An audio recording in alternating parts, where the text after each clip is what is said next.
Selamat datang ke podcast Kambing Tua. Podcast ini bukan podcast orang muda yang berlari laju di padang.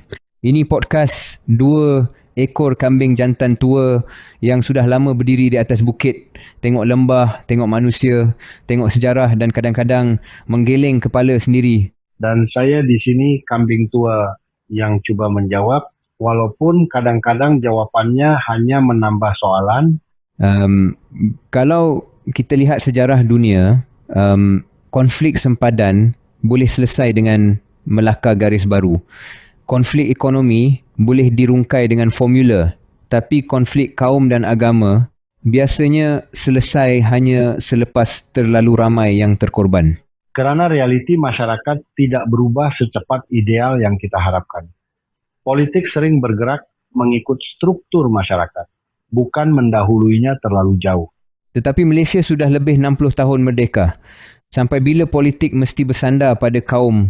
Soalan itu wajar. Namun kita juga perlu akui bahawa politik berasaskan kaum pada peringkat awal berfungsi sebagai mekanisme kestabilan. Ia memberi jaminan bahawa tiada kelompok merasa terpinggir dalam negara yang baru dibentuk. Mekanisme kestabilan atau mekanisme ketakutan? Mungkin kedua-duanya. Dalam masyarakat, berbilang kaum, rasa selamat adalah prasyarat kepada kestabilan.